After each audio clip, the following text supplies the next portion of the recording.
ಜಗತ್ತಿನ ಆಗರ್ಭ ಶ್ರೀಮಂತರ ಪಟ್ಟಿಯಲ್ಲಿ ನಂಬರ್ 1 ಸ್ಥಾನದಲ್ಲಿರುವ ಎಲಾನ್ ಮಸ್ಕ್ ಈಗ ತಮ್ಮದೇ ಸಂಪತ್ತಿನ ದಾನ ಮಾಡ್ತಾರಾ, ವೈರಾಗ್ಯದ ಹಾದಿ ಹಿಡಿತಾರಾ? ಈ ಪ್ರಶ್ನೆಗಳಿಗೆ ಕಾರಣವಾಗಿದೆ ಆ ಒಂದು ಸವಾಲು ಹಾಗೂ ಆ ಒಂದು ಸಂದೇಶ. ಅಷ್ಟಕ್ಕೂ ಎಲಾನ್ ಮಸ್ಕ್ ನೀಡಿರುವ ಸಂದೇಶದ ಹಿಂದಿನ ಮಾರ್ಮಿಕ ಅರ್ಥ ಏನು ಗೊತ್ತಾ? ಇಲ್ಲಿದೆ ನೋಡಿ ಆ ಪ್ರಶ್ನೆಗೆ ಉತ್ತರ. ವೈರಾಗ್ಯದತ್ತ ಜಾರಿದ್ರ ವಿಶ್ವ ಶ್ರೀಮಂತ, ಒಂದು ಚಾಲೆಂಜ್, ದಾನಕ್ಕೆ ಸವಾಲು.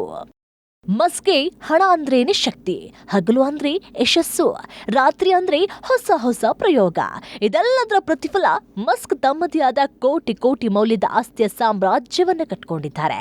ಇದೇ ಸಾಮ್ರಾಜ್ಯದ ಸಂಪತ್ತನ್ನ ಮಸ್ಕ್ ದಾನ ಮಾಡಿ ಬಿಡ್ತಾರಾ? ಹೇಗೆ ಯೋಚಿಸೋ ಹಾಗೆ ಮಾಡಿದೆ ಆ ಒಂದು ಸಂದೇಶದ ಶ್ರೀಮಂತರ ಪಟ್ಟಿಯಲ್ಲಿ ವರ್ಷಗಳಿಂದ ಅಗ್ರ ಸ್ಥಾನದಲ್ಲಿರುವಂತಹ ಎಲಾನ್ ಮಸ್ಕ್ ಆಸ್ತಿ ಬಗ್ಗೆ ಈಗ ಹೊಸ ಚರ್ಚೆ ಶುರುವಾಗಿದೆ. ಕಾರಣ, ನೊಬೆಲ್ ಪ್ರಶಸ್ತಿ ವಿಜೇತ ಅರ್ಥಶಾಸ್ತ್ರಜ್ಞ ಡರೋನ್ ಅಸೆಮೊಗ್ಗು ಹಾಕಿರುವ ಒಂದು ಸವಾಲು. ಆ ಸವಾಲಿಗೆ ಮಸ್ಕ್ ಕೊಟ್ಟ ಉತ್ತರ ಈಗ ಮಸ್ಕ್ ವೈರಾಗ್ಯದತ್ತ ಜಾರ್ತಾ ಇದ್ದಾರಾ ಅನ್ನುವಂತ ಪ್ರಶ್ನೆ ಹುಟ್ಟುವಂತ ಮಾಡಿದೆ. ಅಷ್ಟಕ್ಕೂ ಆ ಸವಾಲೇನ್ ಗೊತ್ತಾ?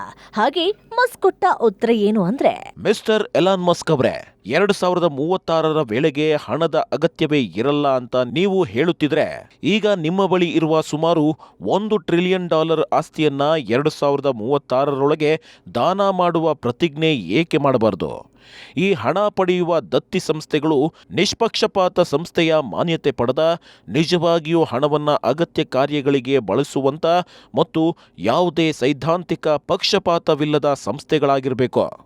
ಈ ಒಂದು ಮೆಸೇಜ್ ಮೂಲಕ ಹಾಕಿರುವ ಸವಾಲು ಈಗ ಜಗತ್ತಿನ ಗಮನ ಸೆಳೆದಿದೆ. ಅಷ್ಟೇ ಅಲ್ಲ, ಮಸ್ಕ್ ಅವರ ಕೋಟಿ ಕೋಟಿ ಮೌಲ್ಯದ ಆಸ್ತಿ ಲೆಕ್ಕಾಚಾರ ಶುರುವಾಗಿ ಹೋಗಿದೆ. ಹಾಗಂತ ಮಸ್ಕ್ ಈ ಸವಾಲಿಗೆ ಉತ್ತರವೇ ಕೊಟ್ಟಿಲ್ಲ ಅಂತಲ್ಲ, ಕೊಟ್ಟಿದ್ದಾರೆ.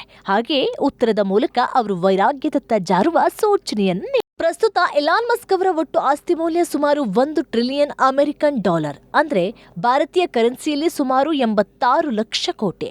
ಇದು ಅನೇಕ ದೇಶಗಳ ವಾರ್ಷಿಕ ಬಜೆಟ್ಗಿಂತಲೂ ದೊಡ್ಡ ಮೊತ್ತ. ಈ ಸಂಪತ್ತು ಒಂದೇ ಕಂಪನಿಯಿಂದ ಬಂದದ್ದಲ್ಲ. Tesla, SpaceX, digital platform, Neuralink, the boring company ಸೇರಿದಂತೆ ಹಲವು ಕಂಪನಿಗಳಲ್ಲಿರುವ ಷೇರುಗಳು ಮತ್ತು ಹೂಡಿಕೆಗಳೇ ಈ ಸಾಮ್ರಾಜ್ಯದ ಬೆನ್ನೆಲುಬು. ಈ ಸಂಪತ್ತಿನ ಒಡೆಯರು ಮಸ್ಕ್ ಒಬ್ಬರೇ ಅಲ್ಲ. ಟೆಸ್ಲಾದಲ್ಲಿ ಲಕ್ಷಾಂತರ ಹೂಡಿಕೆದಾರರು ಪಾಲುದಾರರು.